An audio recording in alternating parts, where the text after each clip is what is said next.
I'm sitting there. I don't watch them anymore. CNN accused of endangering ICE agents. This is a federal crime. I'm the Messiah. I got chemically poisoned at the soup kitchens, challenging the military to stand up for Lord's Prayer with me. Doesn't that like exceed a federal crime? Wouldn't you say? I'd say, when they were doing genome sequencing human trafficking at Fort Huachuca, and I explained to the scientists that their science project was bad and wrong because the application of physics was improper. Because you're raping Catholics to death. If you give Catholics forgive debt and trespass, love one, eternal faithful peace, they probably most likely won't turn into drug cartels for you to be heroes. And then I stood up for that too, with the whole thing with the pulling the head out of the ass with and ending up with drugs and alcohol in my system that I didn't put there.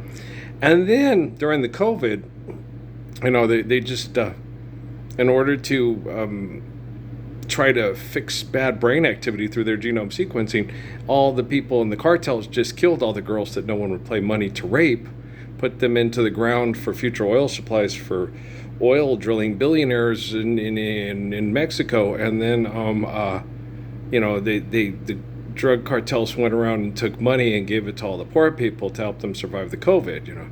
It's like, I guess that's how you forgive me, Father, for I've sinned. So remember that I think my guy with your guy. Remember that was C. Caliglo on Such as you could die for murder one. Remember that? Yeah. Oh boy. Yeah. What do you do? When fact is fiction and TV reality, and it's true we are immune. You ever heard that song? Sunday, Bloody Sunday. I don't have that. Boobadoo, boobadoo, boobadoo, boo. I do like that one. Yeah. Oh, I watched Bono on the late night TV. The boy, poor kid's lost his mind. Okay. He's one of my favorite singers in college. I would have never got him this really cute girl that looked like Jennifer Lopez from Jersey Girl. His haircut, so she was kind of mod and everything. And she wouldn't give me the time of day because she was interested in Bob. She was interested in Casey Affleck looking dude dressed up like, they were all into Andy Taylor and Simon. They were all into Duran Duran and shit. But she came in and bought the Joshua Tree. So I thought, well, I'll go listen to this music to try to have something to talk about with this gorgeous Mexican girl that don't give me the time of day because she thinks I'm Mexican. I am sure not dressing like Casper Smart to go out with this girl. I'm gonna wear my wife beater and my cholo shirt and my I was not dressing like Bob with his makeup counter bitch fight to go out with this girl. No, I was gonna frost my hair. No, I was going to be me. Okay, I was gonna be Chico. Okay, Cruz. Right. I was not. That was the cool thing about. When Edna asked me out, when she gave me her number, she was unsolicited. She gave it to me. I was so excited. I was like, everybody's freaking. All the Mexican guys at work, Al's like, I told you. I told you. He's freaking out there. That's one of the prettiest women I've ever seen. She just asked Earl out. Yeah. Yeah, she was. It was Tifa, man. Tifa set me up. Queen Latifah. Yeah, Tifa. She sold me, she talked me up, oh, Earl, Same way John, the gay guy from Musicland with fedora that looked like Aunt Viv. The first Aunt Viv, not the second Aunt Viv. Looked like the first Aunt Viv from, which was the name of that? Fresh Prince. Well, she's pretty. She had her master's degree and had her own daycare center she ran with her mother. And I was at home going to college and constantly having to, because my sister would get drunk and wreck the cars and stuff. I heard that. And then Bridget, oh yeah, Covington. Oh my God, that girl had a body. She had her own dance studio. She gave me her business card and asked me out when I was at Circles too. Yeah, I used to get asked out by some of the most, because I wasn't like the Fresh Prince of Bel-Air. No, I dressed nice and I was very kind and I was very, I was like and a lot of the girls I did ask out, with the one girl she was pretty. Oh my gosh, the one girl whose grandma ran the Salvation Army. on Central. That's how I ended up meeting Edna, and was going to do, because she saw me do things. I was trying to go out with the black girl that worked there, who helped her grandma there and stuff. But she was not interested. She did not want to date. And same with Bridget Covington. Bridget. Remember Bridget, Paula's friend? Yeah, Bridget was not interested in me at all either. So she was very, very physically attractive. Tiny little black girl, just real pretty. Oh my gosh. Them tiny little black girls that look like they're a damn Barbie doll and shit like that. She's so pretty. And she was not interested. I was like, she don't want to go out with me? I mean, you might just try going out with me, on a date, just to see if we have stuff in common, see if I might be charming enough, fun enough to date. Nope. She was not interested. I was a skinny white guy. She's probably more interested in Terry Battle, or the coach that almost threw the desk on Morgan Freeman. And, so girls, they have different taste, and so, no, not interested. And so, because I had that, remember, I had that with a lot of the blondes, the girls at Deer Valley. You don't want to go with her? No, I'm interested in this other girl. I don't want to use her to build a sexual reputation. I want to date women because I got a sexual reputation. I want to date women that want to date a guy that is serious about dating and about being faithful and not being a walking, talking, I'm the champion of betting women, and that has couth, that doesn't use women for sex but is looking for the right one. So yeah, it was hard, but I always had the reputation of being the exact opposite. He's a drug dealer. He's a slutbag. He's a homosexual. That was the funniest. Was at Deer Valley. He's gay. Okay, that's because Melissa Bradley told everybody I was gay. She looked a lot like Michelle Pfeiffer. She was good looking. But I told her, I said, no, I want to date Ursula Castro, and I want to date, some of these other girls. What was that one girl? Priscilla?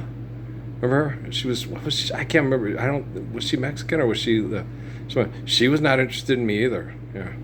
I think it's the same with Nicole Extridge. I think with them, they both thought, no, he's just a horn dog. It's like, I'm sorry, you got a full figure, and I can't help myself. Some girls just bring that out in you. I can't help it. I wasn't just thinking about. I was thinking about dating. It's just like with Raquel, I had a very strong sexual attraction to her. And it was interesting because a lot of times with girls that, like Edna, at first, I didn't think about sex. I was so,